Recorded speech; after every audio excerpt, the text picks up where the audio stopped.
to work together a little bit on a new mission planting effort.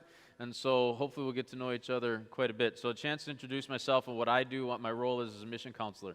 The other thing I'm hoping to accomplish is to offer a word of thank you to you for the support that you already provide for our mission efforts all around the country. This is done, what we do together as a body of believers with what any one church wouldn't be able to do by themselves. And so it's the blessings of being a family of believers and our congregational mission offerings which support our mission efforts all around the country and ultimately all around the world. So what I'm hoping to be able to do is just give you a little window into a little bit of the work that you are doing and supporting with your offerings and with your prayers, and to express on behalf of all these mission efforts and the souls that they're reaching, offer a thank you to you. Right? So again, just a bit of a sample. There's a lot that we are doing, and I'm just going to share with you the tip of the iceberg, but know that behind each one of these stories are many, many more, and many people are appreciative deeply of the efforts that you put in terms of offerings and prayers. All right. This is my family, by the way. I'll share some more pictures, but let me move on. So first of all, I'm beginning with just a brief devotion. I live in the desert in Las Vegas, as I mentioned in the sermon. And so I still like my little taste of the Midwest. I think I'm the only one on my block that still has grass. Everybody else has gone xeriscape, but I still want my little bit of grass. And it is a small amount of grass. I think it takes me longer to start my lawnmower than it does to actually mow it. I got a bad spark plug. But for years, and I've figured it out now, but for years I would have these little brown patches in my lawn. And you want to know where the brown patches were in relation to the sprinkler heads? Here's the sprinkler head, and here's a 6-inch patch of brown. Do you know how frustrating that is? Right? How can you be that close to the water and not get it? Right? Now, I've since learned the science behind it, and it's not rocket science, but this sprinkler head technically isn't responsible for this patch of grass. This one sprays this one, and this one sprays this one, and this one sprays out over there, right? But still, how can you be that close to the water and not get it? Right? Well, the same thing happens in spiritual terms. So the name of our church that we started in Las Vegas was Water of Life. And it was actually the brainchild of my, at the time, 11-year-old brother who said, "You're going out to the desert to start a church. You should call it Water of Life." I said, well, that's kind of neat and creative, but let's see what the Bible has to say about it. And sure enough, the Bible is filled with that illustration as the gospel being the water of life. What water is to the body, A, essential to life, and B, refreshing, so the gospel is to the soul, right? Essential to life, eternal life, and that message of forgiveness and salvation and peace with God and all the promises that come along with it, very refreshing to the soul, right? The problem is that, like the sprinkler head in relation to my grass, there are many churches in relation to their communities, right? It can happen, again, on a spiritual level. My church is here, and yet around us are souls dead in transgressions and sins because the church never made it a point to go out and extend the gospel to their neighbors, right? And or I've got all sorts of unchurched, unbelieving friends and acquaintances, and we can talk all day long about the Packers or the Chiefs or about the weather or about my kids or about COVID, but we never get around to talking about Jesus and the gospel, right? And thankfully this doesn't happen in our circles, but people can come into a quote-unquote Christian church. They can be fully engaged in the preaching and teaching the message of the pastor, but that pastor is not proclaiming law and gospel, sin and grace, repentance and forgiveness. And so the souls there are not being watered, right? God calls on us to be that water of life. One of my favorite passages in the Bible, Hebrews 12:13, says, "See to it that no one misses the grace of God." Right? It's a pretty remarkable charge that the Lord gives us. See to it that no one misses the grace of God. The grace of God is the grace of God. It's unconditional, it's undeserved, it's for all. As Lutherans, we treasure objective justification, that Jesus did this for the entire world. God has placed upon our hearts, therefore, then the responsibility to see to it that no one misses that grace of God. as mentioned in the sermon, right? How tragic is it that while it's there for everyone, there are plenty who won't have it, and maybe some because there are those who have not gone out of their way to share it. See to it that no one misses the grace of God. And that is what we do as a church body through our home and world mission efforts. And again, I just want to share a little bit of that with you. So, oh, look at that. I actually had the Bible passage up there. Water of life. All right, so Las Vegas has been home to me since I was assigned there in 1997, right?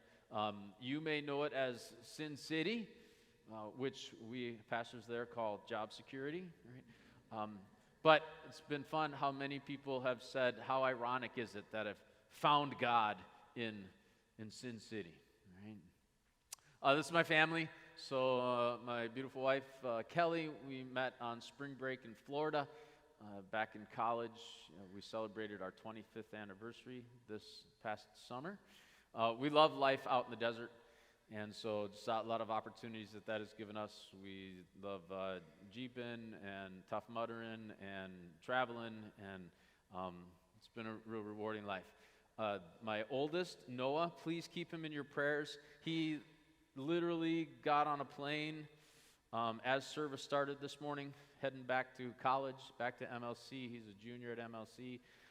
But again, keep him in your prayers, not for the flight so much, but for the fact that he's going back, and this semester he's going to he has 4 languages. He's a public school kid. He's trying to catch up and get it done in 4 years instead of 5.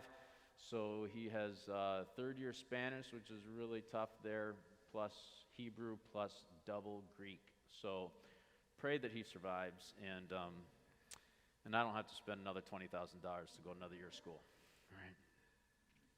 Right. My youngest, Caleb, and I had a fun experience. So Caleb is a freshman at UNLV studying to be an engineer, and he stays home and keeps his mother company. I thank him for that.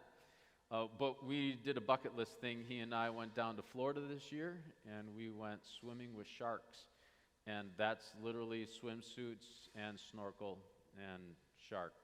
So it was way cool. We had 20 different sharks swimming around us, bull sharks, which are some of the most intimidating, and they get 3-4 feet away from you. It's pretty neat.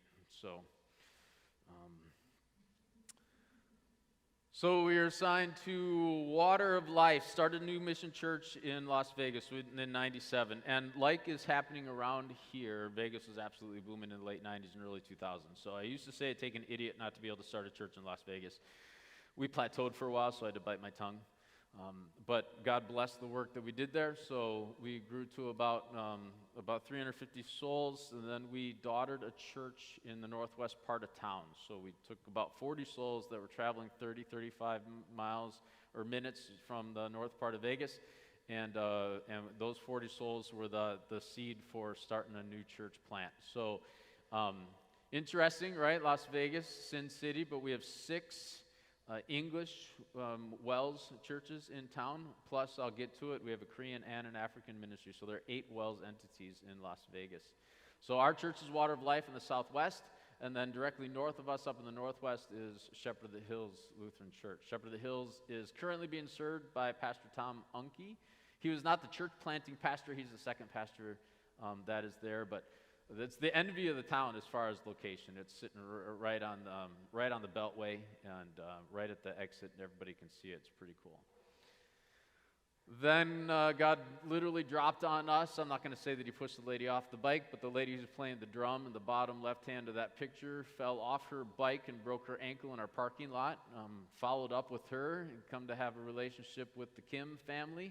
Pastor Kim decided a year later that they're going to start a Christian church in their home, and so took him through 7 years of what's called PSI, Pastoral Studies Institute, which is how we train our pastors of cross-cultural to be able to not have to necessarily go to the seminary, but to get all of their seminary training on site. So and then he roped in a little bit of other help to be his professor for 7 years. He became a full-on WELS pastor Memorial Day weekend of 2013. And that ministry's been blessed too. They worship with about 250 Koreans on Sunday. Then we were able to, along with them, we built a second building, and the upstairs is used for a lot of Korean ministry and fellowship opportunities and classrooms, and then the downstairs is for preschool. Then I got done after 7 years of training Pastor Kim, and on a Thursday, and literally the following Tuesday started all over from scratch with Isaac David. He's the man in your, let's see, your bottom, the left. So on the right-hand picture, but on the left-hand side of that picture with the catechism in front of him is Isaac David. The man to the right is Brian Harvey. He's a LA gang member as he grew up, but has been taking a lot of the same classes, and probably about 80% of the classes that Isaac has taken, Brian has taken. He's kind of his right-hand man at ministry. Isaac serves about 100 different African refugees from a dozen different African nations. And then we were able, and his wife, by the way, is in that picture there in the middle, Victoria, and one of his daughters. This is Ben from Ghana, who drives the van, and we have a relationship. We get some money from the Wells Christian Aid and Relief, and have a relationship with the immigration ministry in town, the ECDC, that every refugee from Africa, we're the second one that they meet. They meet their caseworker, and then they meet someone from either Isaac's church and or our church. We have a program that we were able to, just go over there with a welcome gift of some kind, pots and pans, dishes, towels, and just kind of help set them up a little bit in their home.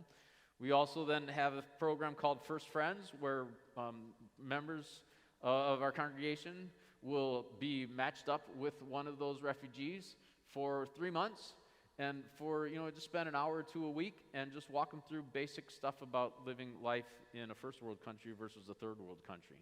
So how do you go to a grocery store and make good decisions, financial decisions and health decisions? How do you set your thermostat? What is a microwave and how does that work, right? Very basic stuff. Anybody can do it. But it's just a neat chance to be able to, express some Christian love. But of course, now a relationship is being developed, a bridge is being built over which we're able to walk and share the gospel. Okay? So there's kind of a fun thing that's been going on at Water of Life for a number of years. We have 3 different ministries, 2 different cross-cultural ministries, and this multicultural, cross-cultural thing going on. The Koreans have remarkable gifts in terms of music and choir and instruments.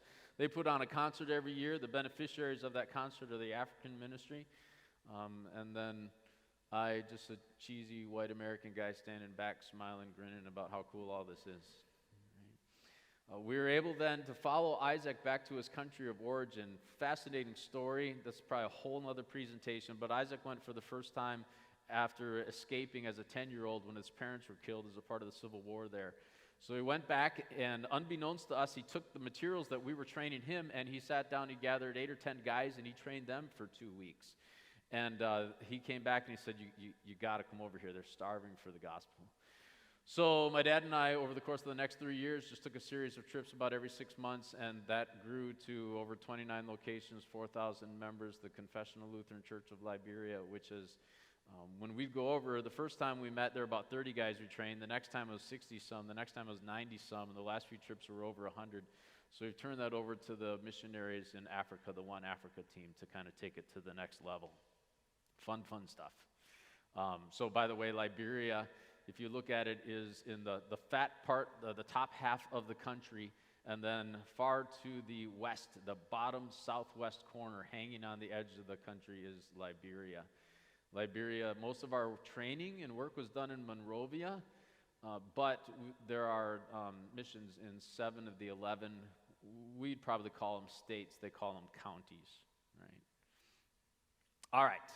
I also served on the Arizona-California Mission Board. I was its chairman for a long time, and then I served on the board for Home Missions and on its executive committee. So God has blessed me to have the opportunity to be involved in missions in a lot of different levels, a lot of different layers in a number of different places, and to be exposed to missions in a lot of neat ways. So that when this call came along to serve as a mission counselor, it was kind of natural, and exciting. I miss being the missionary myself. I really, really miss being the guy who gets to knock on that door and then have that spiritual journey with that individual, through BIC class and all of that. But today I have to live vicariously through you. Right?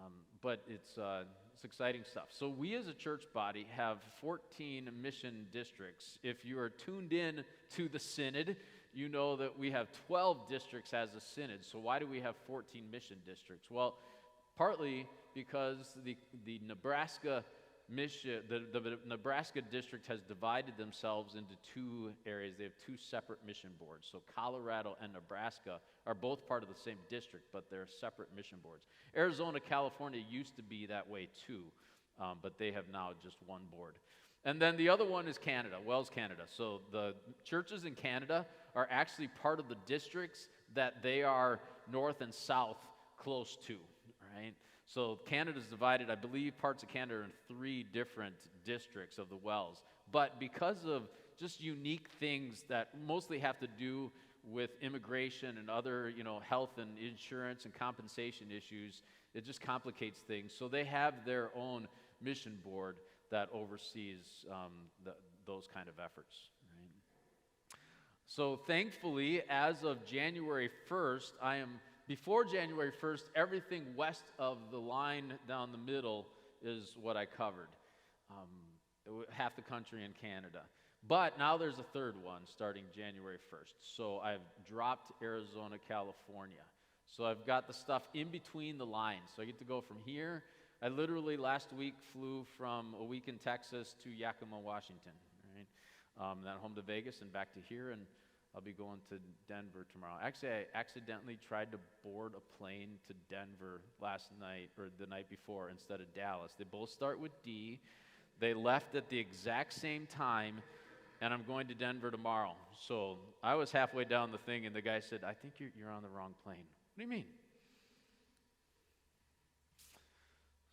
So let me back up just a second. So some have said, all right, mission counselor, what do you do? They've asked, who in the Bible might you kind of relate to? Like, what's the role of a mission counselor? Some have suggested perhaps like Abraham, for those who know how much time I don't have at home, right? So Abraham, just didn't have a home unto his own. Others would suggest like the Apostle Paul, traveling around from place to place, helping start new churches. I have come to relate to Hobab. You guys all remember Hobab, right? All right, if you're struggling, that's okay. So the book of Genesis, really, really cool stuff, right? You're reading the Bible cover to cover. Exodus got some really neat stuff also. Leviticus starts to slow down. By the time you get to Numbers, you might be skimming. So I'm not going to hold it against you that you don't remember Hobab in Numbers chapter 10. But Hobab is Moses' brother-in-law, right? And Hobab is the guy who's kind of boots on the ground, knows how to live in the wilderness. So he's kind of showing the Israelites what it means to live in the wilderness and how we survive out here, right? Well, if you do recall this period of history, Numbers 9, Numbers 10, God has made it very clear to the people that He's got this. So that's the section in there where you've got the cloud of glory that goes over the tent of meeting. And whenever that cloud up and moves, that means we're packing up and moving on. And then when it stops and settles down, then we're all stopping and camping here. So God says, I've got this. I'm showing us where we're going, how we're getting around here. So Hobab hears that and goes, well, I guess you guys don't need me anymore, so I'm going back to Father Jethro, right? And Moses says, oh, please don't leave us. Right? So was that a moment of weakness on Moses' part? Right? I thought God had made it pretty clear. Hobab heard it, right? What was Moses missing? I don't think it was a moment of weakness. If it was a moment of weakness, if there's something else you remember from this period of Old Testament history, God's pretty clear when His people aren't making good, God-pleasing decisions, right? There's lots of earth opening up and swallowing people. There's venomous snakes. There's destroying angels. So God would have let Moses know that this was a bad decision, let Hobab move on. So what was Hobab's role? By the way, that's the scripture. So Numbers 10, Moses said to Hobab, son of Ruel, the Midianite, Moses' father-in-law, please do not leave us. You know where we should camp in the wilderness, and you can be our eyes. Right? What was the role of Hobab? Right? Well, so big picture, God's got this, right? This is when we're leaving, and where we're going, when we're stopping, and so on. But there's still some day-to-day, boots-on-the-ground kind of stuff that a guy like Bob, who knows life in the wilderness, knows and can communicate to a bunch of people who don't, right? What are the sources of water, right? What holes should we put our staff down, and maybe what holes should we not stick our staff down, right? How does that relate to being a mission counselor? Well, this is God's work, right? God is directing the advancement of his kingdom and of his church. He is the Lord of the church. God has even, right, as Lutherans we don't understand, but we appreciate the doctrine of predestination, right, or election. Down to the very souls that God wants saved, God is going to have them saved, right? But there are still some down-to-earth, day-to-day, practical ministry kind of things, especially in terms of church planting, that God has left a lot of this up to Christian freedom and given us Christian brains and history to be able to work off of and develop some of those things from. And that's the role of a mission counselor. For just about every mission planting pastor, this is the first time they've ever done this, right? There are very, very few guys who have the energy, the stamina, the calling to plant more than one church. So whether it's a guy fresh out of the seminary with lots of energy but few expertise, and or a guy who's spent a lot of years in ministry and knows a lot about running a church that's running, but not about how do we start one of these things, it's the first time they've ever done that, right? So to have someone like myself who's been there and done that, and or is able to then draw upon another 10, 15, 20, working up to 80 other mission churches that are doing things real time, and probably doing things different than I did them 20 years ago, to be able to take those things and to be able to share them with a new church planter.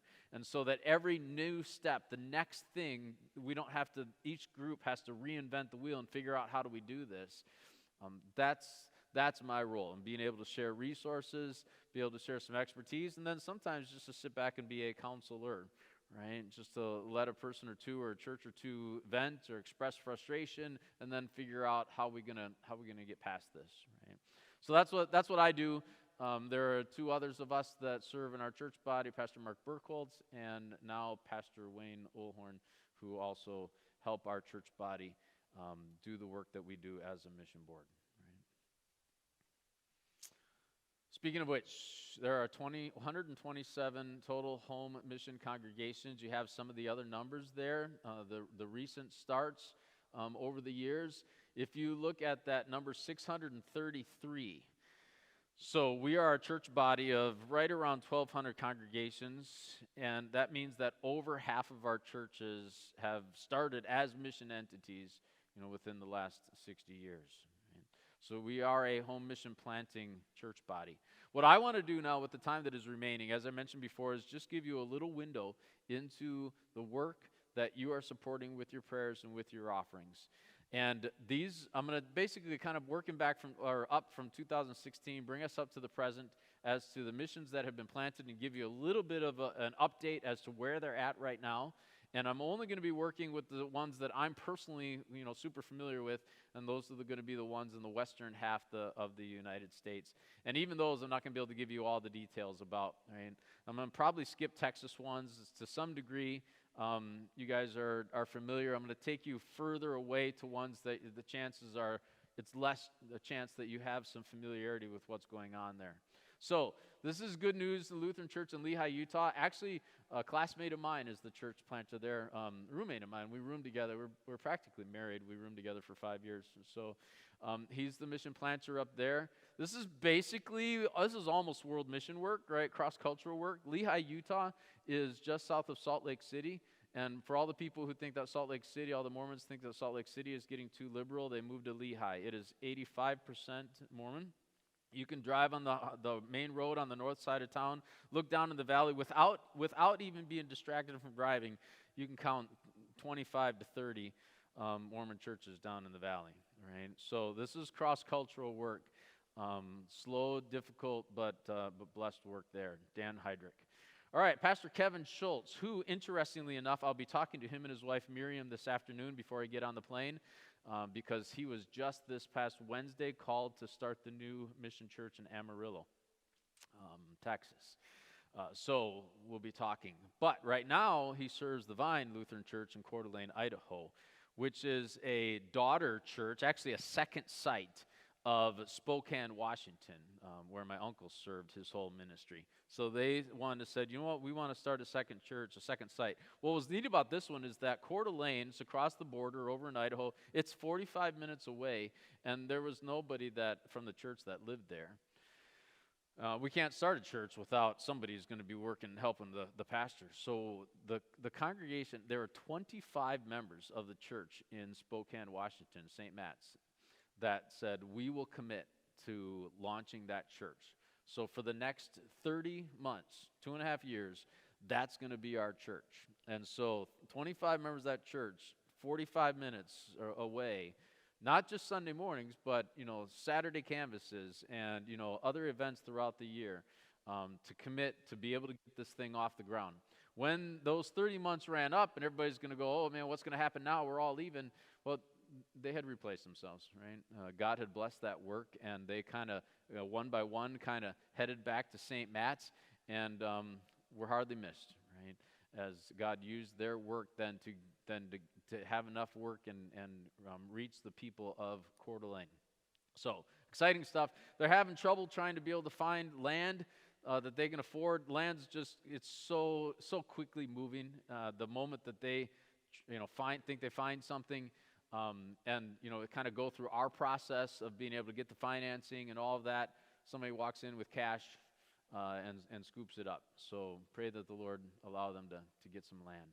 All right, this is Cross of Christ in North Nampa, Idaho. Also a second site of Cross of Christ in Meridian. This is Boise, Idaho, basically, right?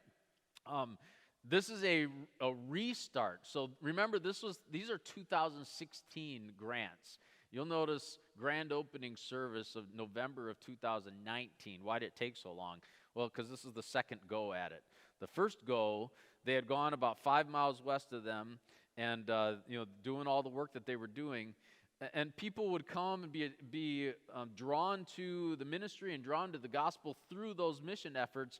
But then they would come to find out that, but the youth group program's over at the main campus, and the Mommy and Me program's over at the main campus, and so everybody said, well, it's only 5 miles, so most of those people were just joining the main campus. So they said, well, it's too close.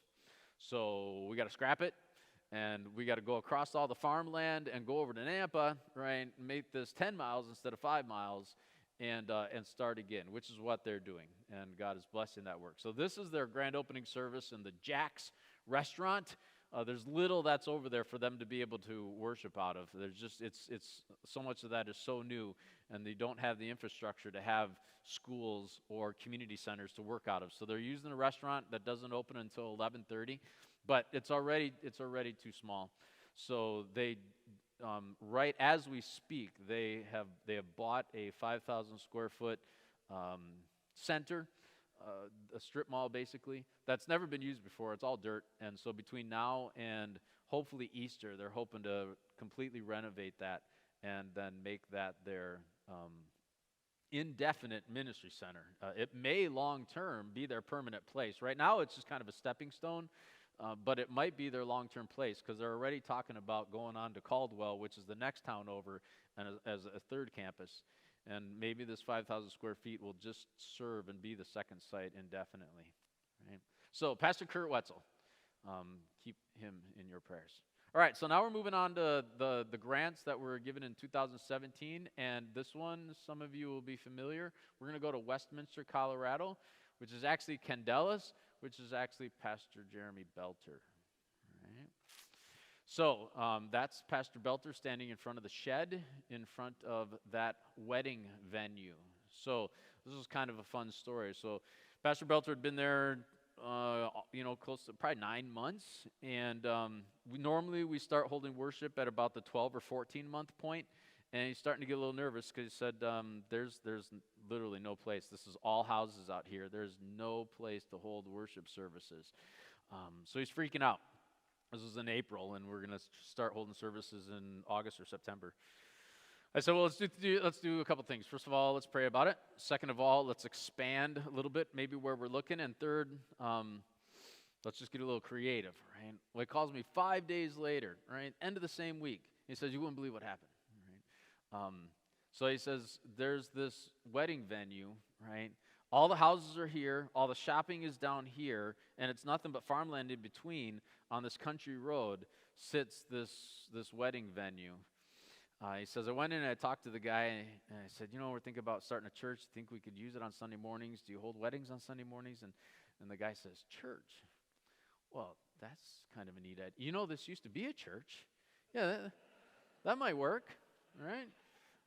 And then the guy says, what do you think I should charge you?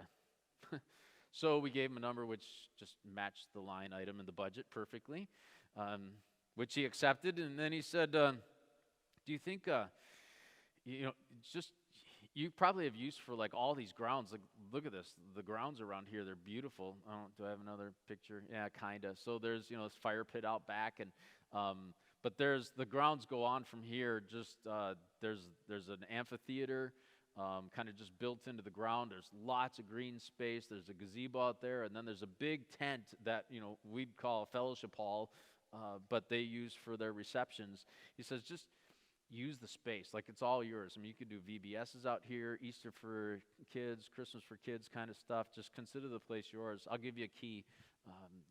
We don't do anything Monday, Tuesday, Wednesday, Thursday here either, so you can use the space. And then Pastor Belter said, well, can we put an A-frame maybe out on the corner just on Saturdays and Sundays to let people know we're here? And the guy says, I've been thinking for a long time about redoing my sign. I'm going to make a new sign. How about if just give you half of it? Is that okay? Yeah, it's okay. All right. So it's like the envy of the synod in terms of starting new missions, right? So neat answer to prayer. So their grand opening was October 6th. It wasn't just standing room only. Like, I nudged my way in here to take this picture, but I couldn't even stand in church. Like, I was just out in the parking lot. There was no room for grand opening. Now, the way these things work is that grand opening's a big deal, and especially in a multi-site, like a third of that congregation were people from the other church just coming to be a part of it, right? Plus, you got some looky-loos from other churches that just come because it's kind of cool and we'll check this thing out. And you got some first-time visitors. And so normally you start out pretty big. And this was especially big, which was awesome. But then over the course of the next 4 to 6 weeks, you're going to trail down to about half of that. And then that's probably your real number. And then you start working back up from there, right? So, but this place is working very nicely for them in Candelas. All right, 2018. I'm going to take you again to the western half of some of these. So this is Light of the Valleys. This is Reno, Nevada, the other city in the state of Nevada. 85% of the state is federally owned land, so there's not a lot going on in Nevada. That's why the country wants to dump our nuclear waste there. But Reno, about 8 hours north of Las Vegas, this is their third church, right? So 2 churches in the area working nicely together said, let's figure out what we can do to pull off a third location, and that's what this is, Light of the Valleys. So Pastor Joel Heckendorf is the pastor there. Again, a grand reopening, and that was because the pastors there got kind of ahead of themselves, got really excited, said, we're not going to wait for a missionary, let's just start holding stuff, and they started holding in a school, which was nice, but then things they kind of got tired, and until they finally got a missionary, they accepted the call, and we decided to start all over from scratch. So that happened August of a little over a year ago. So this is Phoenix. If any of you are familiar with life and ministry in Phoenix, Wells Life in Phoenix, this is the South's version of Milwaukee, right? Every one of those red crosses is a Wells church in Phoenix. So the city, it's kind of like the area around here, it's just absolutely booming, and so we just keep moving the circles out. So about 4 of those circles on the perimeter are active mission churches as we speak, and there's another one on the east side of town that we're hoping to be able to plant, and we'll be going in with a request this spring. But Crosswalk in Levine, which has been worshiping for 20 years out of a high school gymnasium, and that's just the way they're going to indefinitely do it. They don't plan to ever build a church, buy land and build a church. They decided what we're going to do is we're going to start a second site. And they looked at 3 or 4 areas around and the outside going out to the new growth. But what they found was that there was a place in downtown, they call it Midtown, that all the churches agreed none of us are really reaching that. And it's completely regentrifying all these old neighborhoods, old houses that are being bought up and now being renovated, and the whole downtown and Midtown is changing. All these people who don't want to drive 40 minutes from the suburbs to get downtown. So that's where this new second campus for Crosswalk is happening. All right, so then the Vine Lutheran Church in Joplin, Missouri. If you remember Joplin, Missouri, right, about a decade ago, it's where the tornado went literally right through town, cut a swath about a mile wide and a few miles long, right through the middle of Joplin, Missouri.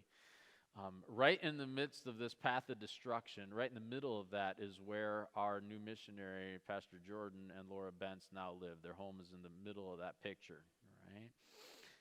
So that's Jordan there, obviously in the robe, and his wife, Laura.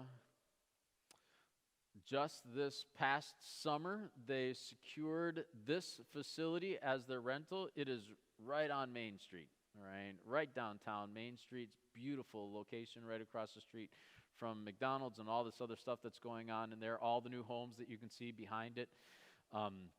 They had their first public worship service just literally a month ago, right? So Pastor Jordan Bentz and lots of neat stuff that's going on there, but just a beautiful location and a wonderful start to that work there. All right, enhancements. What's an enhancement? Well, an enhancement is this is a ministry that is doing good stuff, that wants to do something new, not necessarily a brand new site, a brand new location necessarily, and not necessarily a lot of money.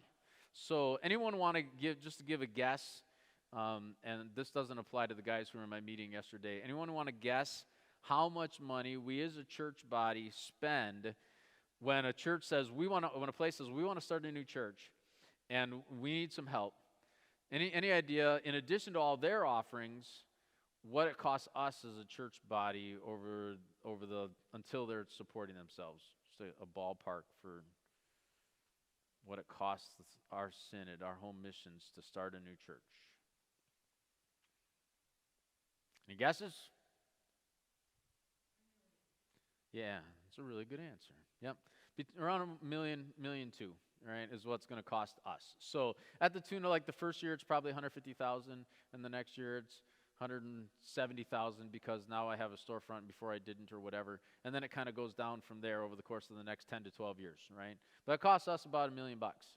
And then if we go to the Synod's Church Extension Fund, which offers grants for when you buy land and build a building, those grants will probably come close to another $1 million, right? So almost $2 million of God's people's money that will go into a brand new church plant. So an enhancement is, we only need like 3 years of help, maybe $60,000 a year to help us do this, and then we got it after that, right?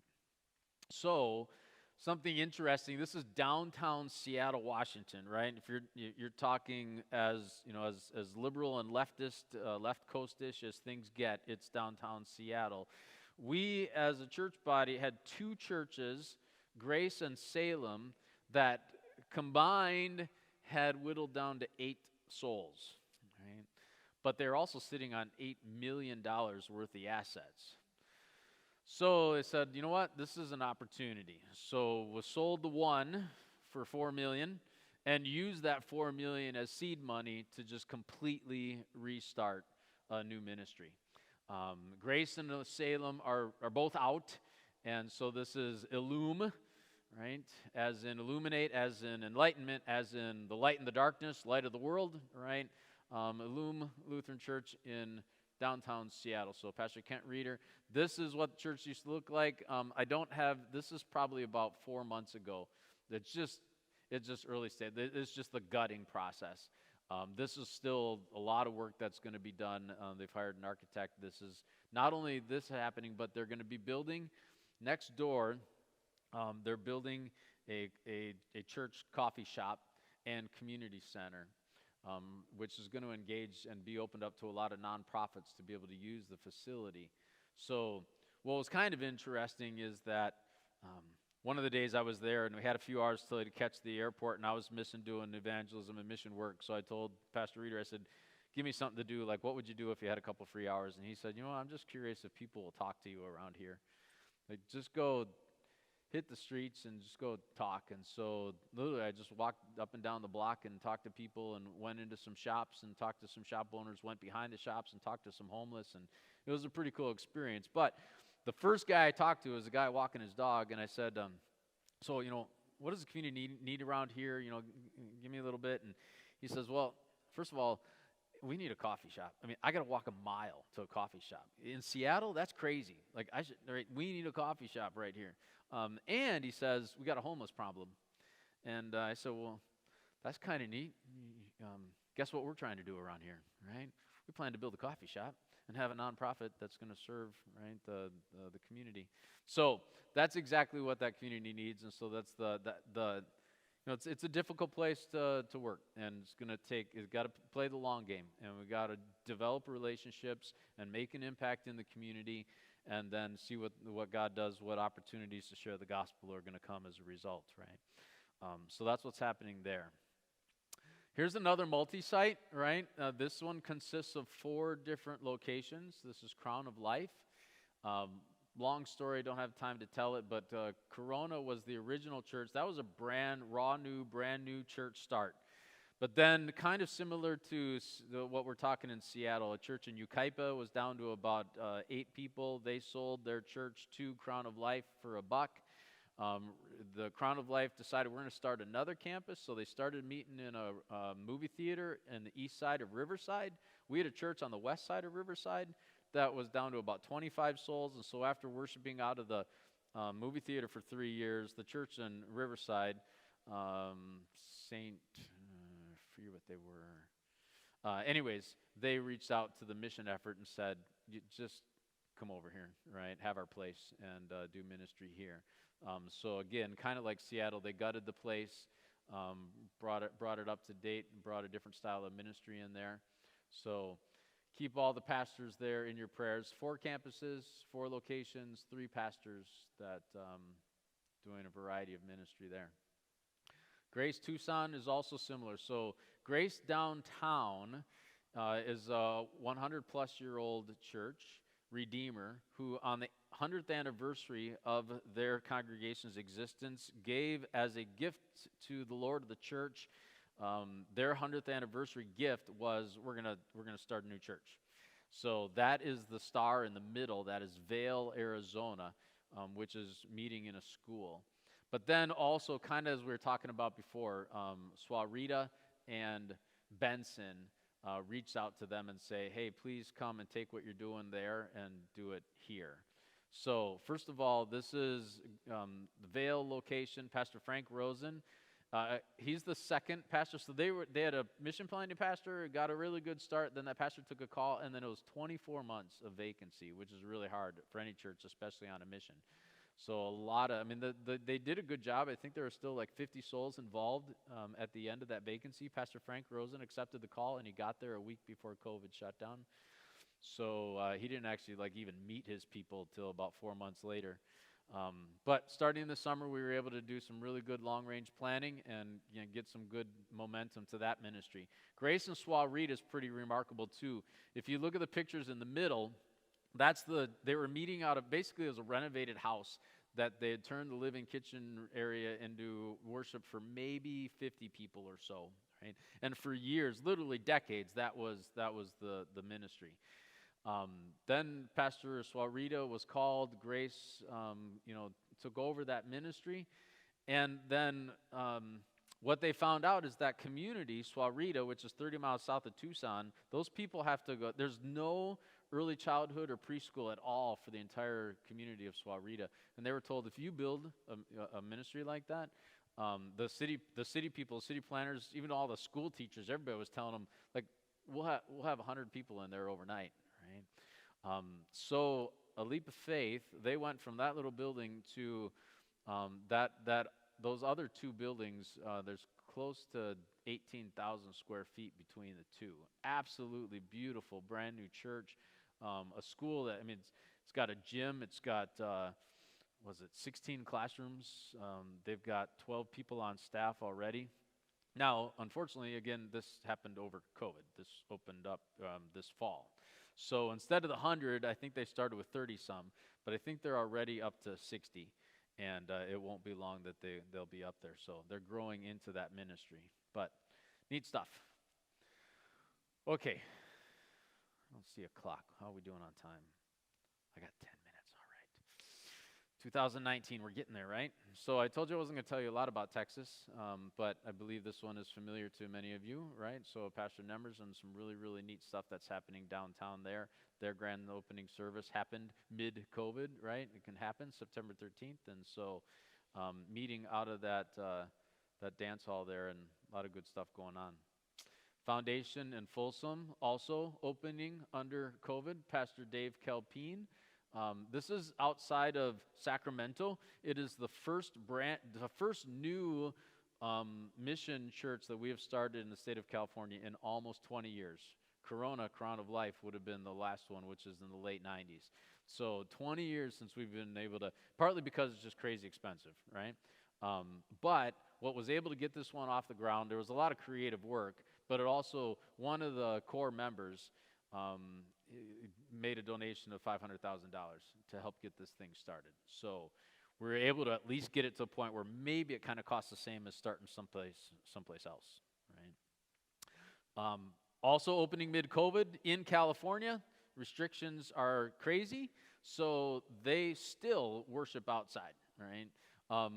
Their opening service was in a park, and they've just continued to worship out there. It's getting a little cold, but they're being creative, and they got space heaters, and they're making it work. But it's neat that they said this has actually been a real blessing, because they call it worship without walls, right? Plenty of people who are going to be a little intimidated walking into a church building, walking into a community center, even walking into a school, just knowing that when I get in there, it's a tight space, and there's a bunch of Christians, and I don't know any of them. But by worshiping out in the park, it's just made it a little bit easier for people to come. In fact, the first Sunday, there were a couple of guys that were playing basketball. They apologized for all the noise, and everybody at church said, this is your space, right? You're welcome to play basketball. That guy then came to church next Sunday, and he's been there every Sunday, and he's been bringing somebody new almost every week with him. So kind of a neat thing. All right, Joint Mission Council. What is the Joint Mission Council? Well, we have the World Mission Board that does stuff in all around the world, and then we have the Home Mission Board, which does stuff in North America. But as I've already referred to, as I talked about my ministry, there's a lot of world mission work that's happening in North America, right? And so who covers that stuff? It's really world mission work. We're really talking about connecting and doing ministry among foreigners, but it's happening right here. It's not really world mission jurisdiction, but Home Missions knows nothing about it. So that's what the Joint Mission Council is. It's doing world mission work in North America. Here's just a couple, and really need to update that, just a couple of the types of ministries that we are doing. This one's really exciting. I'll just share with you Pastor Chung Wang. It is our synod's first Chinese mission in North America, right? So we're doing good work in China, but this will be the first Chinese pastor who is doing work in North America. So Chung and his wife Susan. Chung was ordained after a number of years of PSI training at Savor the Nations in Vancouver, and then was assigned out to Coquitlam, which is it's a suburb. It's about 45, 50-minute drive on the east side of Vancouver, right? And if you know anything particular, the Asian community is super sensitive about the COVID, so it has really made that ministry difficult. They had a tremendous start. Like, I thought it would be, he literally didn't know anybody. He knew one guy who was actually happened to be a grade school classmate of his back in China that lived out in Coquitlam. What was interesting about that is that guy, Richard, met with us in a Chinese restaurant one day, and he whispered to, well, he didn't have to whisper, it was in Chinese, to Chung. He told him, he said, the only reason I'm here is to help you save face. But I have I'm never going to come to your church. Right? 9 months later, Richard was the first baptism, right, along with his wife and his teenage son, and is working on confirmation. So really cool stuff. But anyways, it really has put this ministry a little bit of challenges. But Chung is a gifted guy, and keep him and Susan in your prayers. And the same ministry, Savior of the Nations, also has a Sudanese ministry. This service 2 summers ago, there were 19 baptisms and 13 adult confirmations. So a really neat thing that's going on there. There are 3 guys that are in PSI training with Pastor Jeff Courtright. Right. And then just this past spring, here are the ones that were granted. I already mentioned Amarillo has extended the call to Pastor Kevin Schultz. West San Antonio just had their second call denied. So both of those are still waiting to really kind of get started. They're without a pastor. And then Santa Clarita, California also got a yes, and they haven't even started calling. So none of those has a pastor yet. Just a question, how can we start new missions and do mission work in this coronavirus era? I don't have a lot of time to talk about it, but I think there's 2 themes that we particularly need to be thinking about. One is micro versus macro, right? We're used to macro. We're used to big events, right? And as for outreach, there's a festival, there's a rally, there's a parade, and we're going to go out there and we're going to hand out 1,000 water bottles, shake 500 hands, kiss 100 babies, right? Well, that's just not happening, all right? Same thing, large gatherings aren't happening. We're seeing that in our churches too, right? We need to be creative about embracing micro versus macro, which I think is the way the world was trending anyways. And this has just moved it that much faster. People aren't necessarily interested in big, large gatherings, which can be superficial. They want meaningful relationships, and that happens in small groups. And so we need to be more effective and creative and embrace micro versus macro, even in terms of outreach, engaging nonprofits. And rather than rather than canvassing and going door to door, I'm not saying canvassing is not good. I did it for 20 years. I would still do it. But it's not real natural to knock on somebody's door. I've known you for 7 seconds. Let me tell you about Jesus, right? What is more natural is if we spend 4 hours together doing some kind of community service thing together, engaging in some nonprofit activity, now we got 4 hours, right, as opposed to 14 seconds. And now a bit of a relationship does start to happen. In fact, I already trust and respect you somewhat because you're doing something for 4 hours that I'm passionate about. That's why I'm here. I already have some love and respect for you, right? And what happens over the course of those 4 hours? At some point, there's a little bit of downtime. And what do? Why are you here, right? Now it's more of a natural environment. So micro versus macro. The other thing I think, and it's related to what I just said, is so much of our efforts historically have been, what do I got to do? Outreach, evangelism, mailings, invitations, whatever I got to do to get all those people out there into here. I think we need to be thinking more in terms of putting effort into figuring out how do I get all these people in here, out there, right? Which is really the way the Bible has always said it too, right? Go and make disciples, not set up a sign and hope that they come. Be light in the darkness. In fact, it says the darkness isn't going to come into the light for fear of being exposed, right? So the light has to get out into the darkness. So less about what do I got to do to get those people in here, and more about what do I got to do to get me out there.